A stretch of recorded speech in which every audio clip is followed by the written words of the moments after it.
গল্পের শুরুতেই আমাদের দেখানো হয় রাজা কিম ওয়ান তার রানীর সাথে দেখা করতে আসে। তখন রাজা দেখেন রানী তার কক্ষে নাচছিল।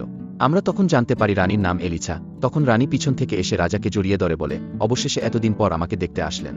তখন রাজা বলে, 15 দিন পর আমি এখানে এলাম, আর এর ভিতরেই তুমি এতটা সুন্দর হয়ে উঠেছ, আমি তো জানতামই না। রানী তখন মনে মনে ভাবতে থাকে, আমি তো আসলে রানী না, আমি তো স্নেক ডেমন। এরপর আমাদের একটা ফ্ল্যাশব্যাক দেখানো হয়, সেখানে আমরা দেখতে পাই এলিছা তার নিজের হাতে একটি সাপ ধরে রেখেছে। এটাই ছিল আসলে স্নেক ডেমন, যার জীবন একসময় এলিছা রক্ষা করেছিল। এরই মাঝে কিছু দাসী রানীর কক্ষে ঢুকে পড়ে। তখন এলিছা সেই সাপটিকে সেখানে রেখে দিয়ে দাসীদের জিজ্ঞেস করে, তোমরা এখানে কি করছো? সেই সময় একজন দাসী বলে, মহারানী আমি এখন যা করতে যাচ্ছি তার জন্য আমাকে ক্ষমা করে দেবেন। এই বলেই সে এলিছার মাথায় আঘাত করে তাকে অচেতন করে ফেলে।